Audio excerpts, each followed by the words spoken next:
everyone, you won't believe it, but I just filmed this video for you, and I tried not to have the camera facing me because I end up looking at myself a lot and then I look boss-eyed on camera. So I tried to do it with the camera facing the other way, and I filmed this huge long video and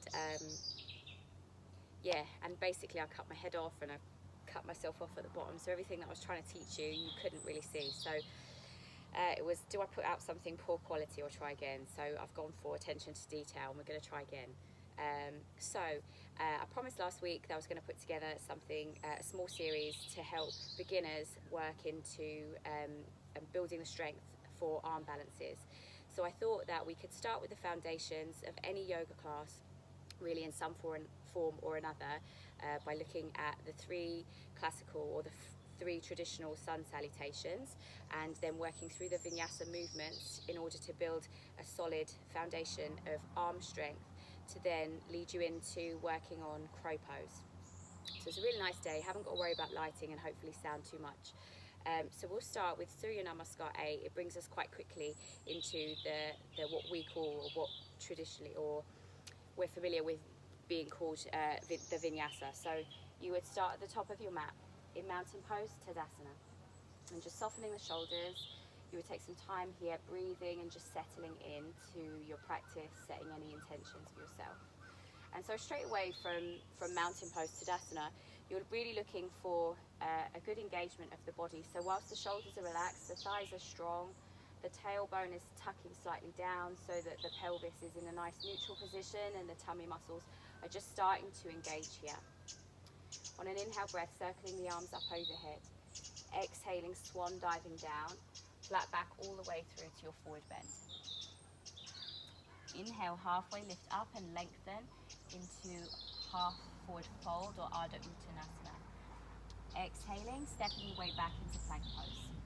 From your plank pose, you're looking to have a really solid line from the heels of your feet out through the crown of your head. So your heels are stacking over your toes, your thighs are squeezing to hold you here, tailbone towards the heels, tummy muscles and lower ribs are drawing in, forearms squeezed towards each other. So it's your solid plank pose. Then, as you lower through to Chaturanga for the first time, if you're going straight from Sun Salutation A into your practice, you're lowering into Chaturanga. Now the common misalignment here, if your tummy muscles aren't quite strong enough to hold you all the way through into this rigid line, is that the lower back starts to dip, and if the shoulders are weak, maybe the shoulders start to creep up towards their ears. And I would say they're the most common thing, that people kind of just collapse into those joints down to the floor. And then you're moving then from a collapsed shoulder girdle to go up into your cobra pose, so your shoulders are squeezing up. What happens then is you don't really gain much strength from the movement over time because you're relying on your joints to hold you and lower through. You're also at risk of causing repetitive strain disorders if you do practice regularly but incorrectly. You know, and sometimes people can go on for years and years with these misalignments and don't really gain an awful lot for whatever reason. It's a really great use of your smartphone. I know that not everybody is comfortable on camera, even myself a lot of the time, but if you can just film yourself at home or take a picture of yourself in certain poses, it's a really great way to self-correct if you know what you're looking for. Sometimes it feels like the body is doing something, but in reality it's doing something completely different. So just checking if you have any of those collapsings here as you lower through. So ideally what you're aiming for in your Chaturanga is for the chest to come forward. So if you're going straight down from plank pose, the elbows and the shoulders don't really have anywhere to go, and then you end up kind of diving into the shoulder joints to come through into your back bend.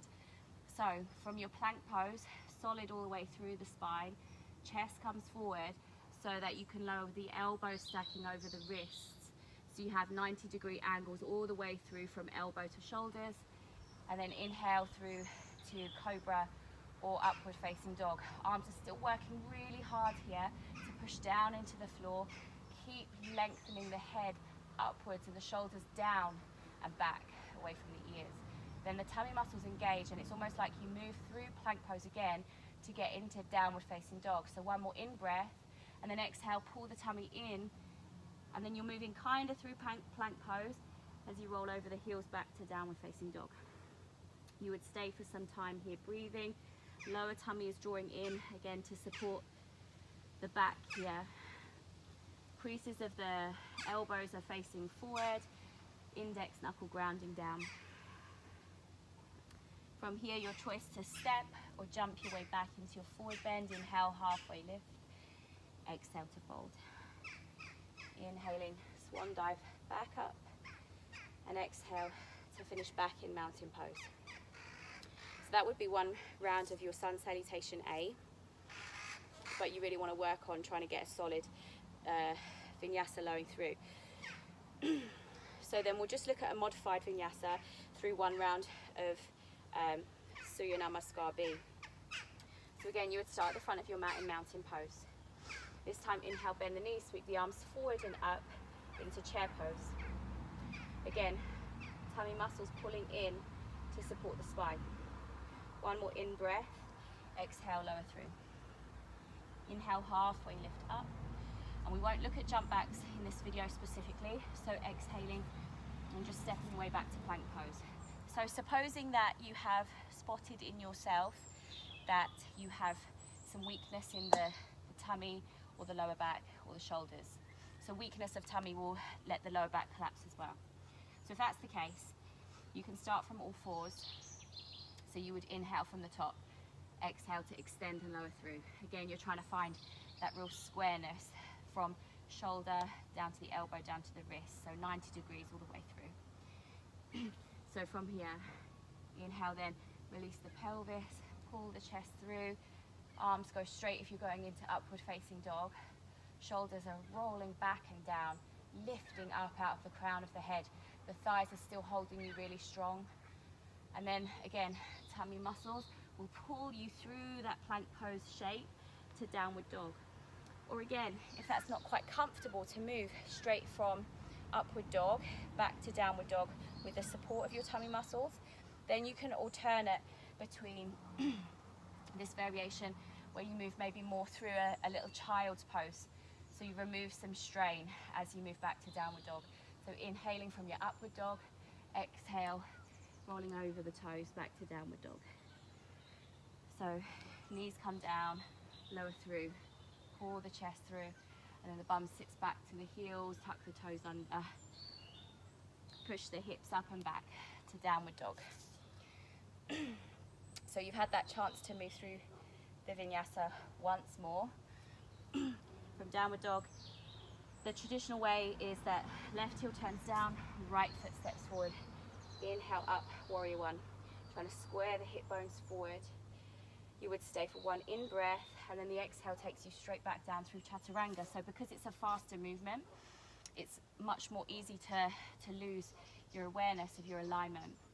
So again, knees up or down. If all fours starts to become too easy, but you're still slightly misaligned in the full variation, then your knees just go further back. So the knees, rather than pulling them into all fours, the knees just drop back where they are. So the line starts to get longer as you move through the vinyasa. So if you're other side, turning the right heel down, stepping the left foot forward. Inhale up, warrior one. Exhale through Chaturanga.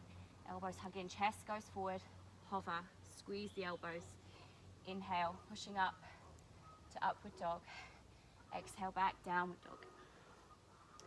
You would stay for 5 breaths, stepping or hopping your way into Ardha Uttanasana. Exhale, fold in. Inhale back through chair pose. Exhale to mountain pose. So they're your 2 sun salutations, A and B, or the classical sun salutation.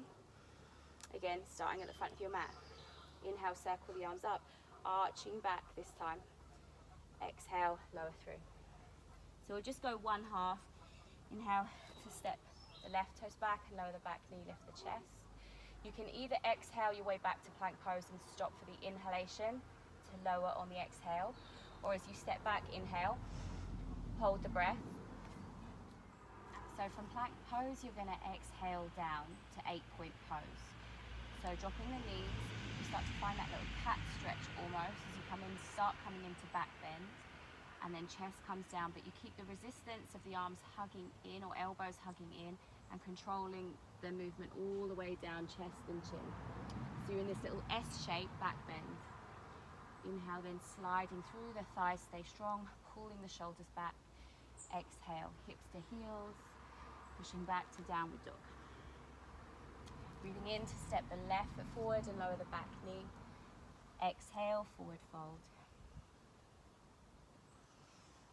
Inhale, circle the arms up, arch back. Exhale, back through to mountain pose. So you still have that opportunity to build strength in the arms with 8-point pose. It's also a really nice one to use to replace Chaturanga if that's causing any strain on the shoulders or too much to start with. So once you have those really solid foundations built, then you can start to look at building a really good crow pose. So my next video, we're going to look at, as part of this beginner's arm balance series, we'll explore side plank pose and crow pose. And then once you've started to build your confidence in crow pose, then we will begin to look at variations low to the ground. So side crow pose, which is a bit of a twist, and then I keep forgetting I keep getting mixed up with 8-point pose and 8-angle pose, but yeah, we'll look at 8-angle pose and a couple of low to the ground arm balances. Once you've got your crow, there are a few low to the floor ones that were quite simple to then delve into, and then start to delve more into the solidity of the tummy muscles to work holding them. That then starts to then build you into holding a stronger handstand and other arm balances. So thanks very much for joining me. Please feel free to get in touch with any questions at all or any other beginners video requests, and I'll see you soon. Thanks a lot.